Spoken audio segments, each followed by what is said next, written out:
So we are going to continue our exploration on joy, and here's how we'll do it. First, I want to explore this word that you see in the sermon title. Life is brutiful and joy is everywhere. That word brutiful is not a spelling error. That is intentional. This word comes from somewhere, so we'll explore it. Then I want to share with you 6 very brief observations on joy, and then I want to share with you a story about my friend Mildred. And from there, we'll look at some of the biblical voices on joy and why these voices resonate so deeply with our own experiences. Are you ready? Let's go. So, Brutiful. I highly recommend this book, Carry On Warrior, The Power of Embracing Your Messy, Beautiful Life by Glennon Doyle Melton. She's quickly becoming one of my favorite writers. She's honest and real and funny, and she has something to say. In the early pages of this book, she's sharing her story about how she found new life and came into this new awareness. She found things like forgiveness and sobriety and the power of opening up to people around her. And here's what she says. The more I opened my heart to the folks in my circles, the more convinced I became that life is equal parts brutal and beautiful. And/both. Life is brutiful. Like stars in a dark sky. Sharing life's brutiful is what makes us feel less alone and afraid. The truth can't be stuffed down with food or booze or exercise or work or cutting or shopping. Hiding from the truth causes its own unique pain, and it's a lonely pain. Life is hard, not because we're doing it wrong, but just because it's hard. Does this make sense? Does this resonate? Think of the scene we saw early on with one of the opening scenes in the film Up. Carl's life went like this, didn't it? It was full of moments of brutality, these real brutal moments, and moments of joy.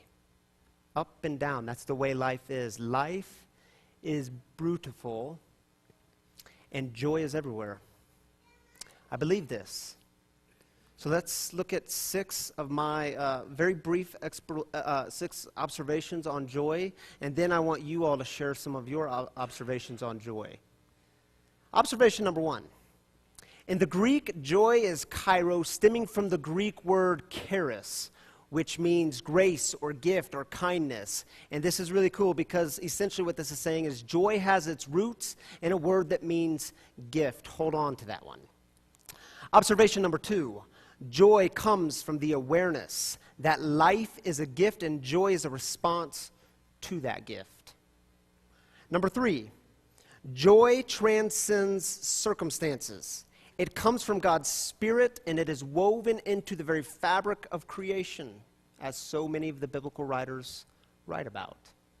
Observation 4.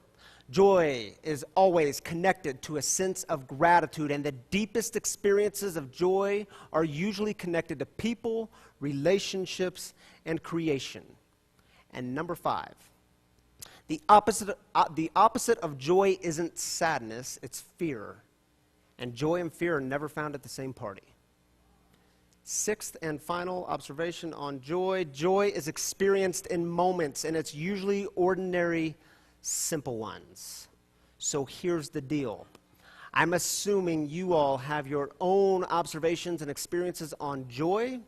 So here's what I would invite you to do. Fill in the blank. Joy is. Now, keep your sentence short, brief. This isn't your opportunity to give us a whole philosophical paragraph on what joy is. Simple joy. And text the number on the screen, 720-253-6569. That will go back to the sound booth, and then after the sermon during the song, they will put your observations on the screen so we all can see how you all experience joy. Are you with me? Makes sense? Moving on. So here's the other thing about joy. The more we go chasing after those big moments of joy, the less joy we actually find. But the more open we are to God and the world around us, the more joy we experience. I met Mildred a year ago, May. I met Mildred on my first trip to Africa, a place called Rusinga Island in the country of Kenya. Rusinga Island is one of the poorest places in the world. It also has one of the highest HIV/AIDS rates in the world. And we were going to Rusinga Island to continue the work with Project Humanity, the work in women's empowerment. And we were doing this through the particular lens of storytelling.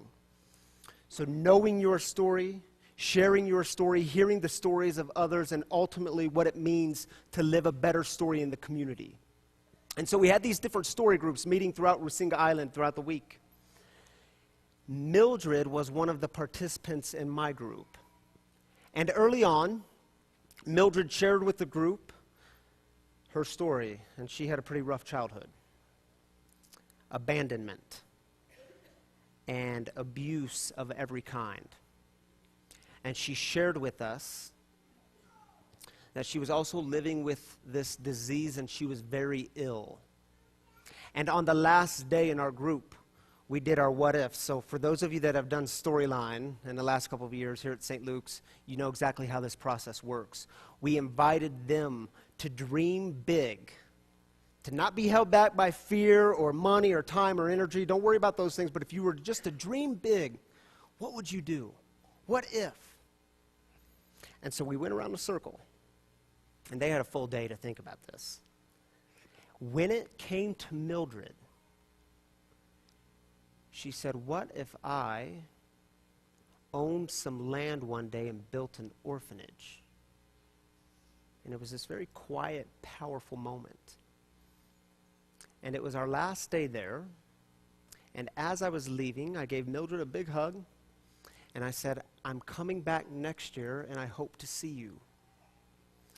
Mildred got quiet. Things got awkward. She looks down. And she says, Pastor, I may not be here next year. I said, what do you mean? Where are you going? She said, remember I told you I was very ill. I'm very ill. And so I didn't know if Mildred lived in kind of this pessimistic state or she was a negative Nancy, so I find a community leader and I say to him what she had told me, and I said, is this true? He says, yes, Mildred's very ill. And so you leave with this kind of heaviness, this sinking feeling. Now fast forward 1 year to May, just a couple of months ago. I was back in Rusinga Island doing similar work. And on this particular day, it was a hard day. It was a defeating day. It was one of those days where you begin asking all the wrong questions. Like, what are we doing here? Am I making a difference? Is the work we're doing here, does it matter? Is it making any difference at all? And on this particular afternoon, we arrived at a location different than the location we were supposed to arrive. And in the distance, I step out of the vehicle, and in the distance, I see Mildred. Now, Mildred was expecting us. She knew we were in town that week, so she was expecting us to drop by at some point. But I go up to Mildred, and I give her a great big hug, and I said, it's so good to see you. And she has this smile that is plastered on her face. And she hands me this brown paper bag. And she said, here, these are gifts for your girls. She remembered I had 2 little girls. She didn't know about Breck yet. And in this bag, Selah, can you come up here a minute? I open this bag, and there's 2 necklaces, 2 bracelets, and 2 pair of shell earrings. This is a beautiful necklace and a beautiful bracelet. And get this. She says, Pastor, I'm doing it. And I said, that's great, but what are you doing? And she said, those necklaces, that bracelet, I made those. And all of the sudden, you can go sit down, baby, thank you. All of the sudden, that gift becomes a little bit bigger, doesn't it? And she says, not only that, not only do I make jewelry, I also make dresses now like this one. And she was wearing the most beautiful red dress in all of Africa. And she says, I make this stuff, and then I take it to the marketplace where I sell it. And the smile gets even bigger. And she says, don't you remember? I want to build an orphanage. Joy was all over Mildred's being, and you get the sense that she knows that every moment, every breath is a gift. Joy was in me because I was able to be the recipient of such a spectacular gift. Joy. It's when you can't help but utter those words or utter that simple prayer, oh my goodness, this is life and I actually get to participate. Here's the thing about joy. It transcends circumstances. There's this beautiful letter in the New Testament. It's called 1 Thessalonians. The Apostle Paul is writing this letter to this church in Thessalonica, and they were undergoing all this suffering and persecution. And here's how the Apostle Paul opens the letter to the Thessalonians. He says, for in spite of persecution, you received the word with joy inspired by the Holy Spirit. In other words, what he's saying to them is, I know what you're going through. I know what's happening in life, but you still receive the good news with this sense of joy. And that, my friends, comes from something holy, God's Spirit. And there's this other letter after 1 Thessalonians. It's called James, the book of James. And he opens like this. He says, my brothers and sisters, wherever you face trials of any kind, consider it nothing but joy. Have you encountered people like this, where they could be going through something really hard? They're going through a difficult time. And yet, at the same time, they still carry with them this sense of very authentic joy. Not the kind of plastered-on mask of happiness that we try to wear and say everything's fine, and it's really rooted in denial of the things that are really happening, but it's the kind of joy that's rooted in the sense, rooted in the present. Have you met people like this? And when they talk about God and gratitude, they talk about it in the most meaningful ways. I was talking to a guy just the other morning, and he was sharing with me all the things he's going through in life right now. And he starts to tear up, and he says, but I'm here. I'm here.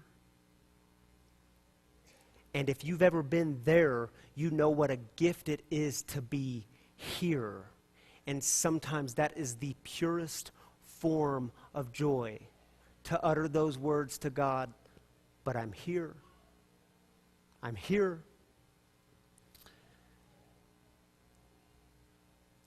There's a great psalm. In fact, many of the psalms describe to us a sense that joy is everywhere. Joy is everywhere. It's in the fabric of creation. It's scattered throughout creation.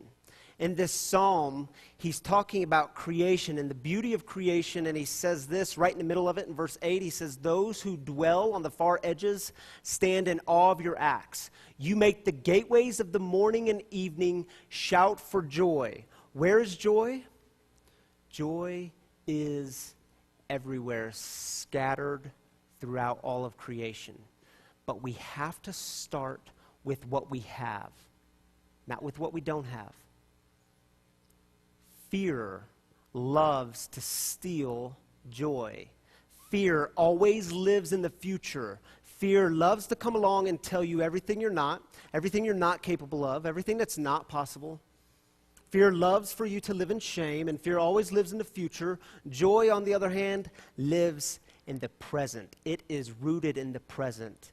And joy says, this moment, this life matters, and this breath is a gift. It's why joy is so often connected to things like people and relationships, the things that matter most. Thursday night at our Pause group, where we've been doing it just every Thursday night in July, opening up our home for people to come sit on the back patio and talk about what it looks like in our lives for us to pause and to be present for the most meaningful moments. Someone in the group was sharing with us this recent scare that she had of potentially losing her mom. And her mom just underwent this surgery, and thankfully she's recovering. But as she's telling the story, she says, now when I go visit my mom, those moments are a bit more significant. Those moments fill me with a bit more gratitude. Why? Because you realize the fragileness of it all. What is joy? It's the response to that gift. And it's why joy is so often connected to creation. And for us Coloradans, to things like mountains. You know what I mean? Someone was just in our living room one afternoon this week, and she had just gotten back from the mountains, and she was telling Tammy and me about her experience in the mountains. And she's been there dozens of times, but she said, oh, it was so strange. There was a moment where we just looked out into the mountains, and it was like I was filled with gratitude, and it was like God did this. Now, do you know what we weren't saying? Tammy and me, we weren't saying, oh my goodness, I just don't understand. Like, what do you mean you were just looking out into the mountains and you were filled with gratitude? Explain this. No, we got exactly what she was talking about. You get it, don't you? You get the feeling of looking out into creation and being filled with a sense of awe and wonder. What is joy? It's the response to that gift. And it's why joy is found so often in the simple moments. Like when my 3.5-year-old girl, Shiloh, when she comes up to me and she says, Poppy, lift your arm. She calls an arm an arm. I think in her past life she was from Boston. She says, Poppy, lift your arm because I want to snuggle you. She can be as rambunctious and energy-filled and defiant as anyone, and then she's my girl that loves to snuggle. And it fills me with all kinds of joy. You know, on 4th of July, we finished our celebrations early this year. We were done by 8 o'clock. Mama was tired, baby Breck was tired. Me and the girls, we were wide awake. So we go up to King Soopers, and we buy some vanilla ice cream and root beer. Can you believe it? My little girls had never had a root beer float. So we made root beer floats, and we sat in the driveway, and we ate our root beer floats, or we drank them. What do you do with those? Eat them, drink them? We had root beer floats, and we watched the fireworks, and it was the most joy-filled moment I've had all summer long, sitting in the driveway doing something simple like root beer floats. What is joy? The response to that gift. Are you lacking joy? Are you lacking joy? You know, there's another great psalm right after the psalm we just read. And it's a psalm where he's crying out to God. It's a psalm of repentance. And in a sense, he's blaming this on God. And I love the psalm because he just flat out asks God for joy. And he says it like this. If we can go to the next slide.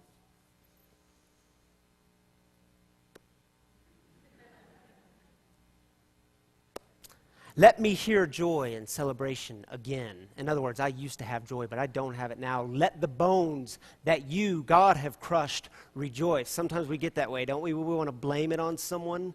Let me have joy. I don't have it anymore. Have you ever considered praying for joy? Are you going through a hard time? Experiencing more brutal than beautiful? What would it be like for you to cry out and ask for joy? Another way to think about it, praying for an awareness, an openness, to become open and aware of the gift God has given you so that you might respond in joy. Are you in a joy slump? We have to remember to start with what we have. Start with the relationships you do have, the breath you are taking. Pray for a new awareness, and consider ways you might invest in other people. There's another great letter after James. It's called 1 John. And he begins the letter by saying this: We are writing you so that our joy may be complete. We're writing you, we're reaching out to you, we're investing in you so that our joy is complete. This has to do with our own wholeness, our own health, our own joy. Find people to invest in. If you're in a joy slump, find people to pour your life into. Find ways to give back together. And find ways to make life about other people, not just you. Because the truth is, the world needs you. And when you reach out to people, when you invest into other people, your joy is being made complete. So think back to the movie Up.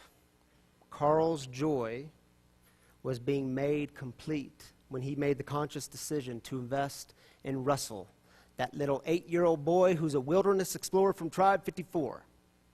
And he finally begins to experience simple moments of joy.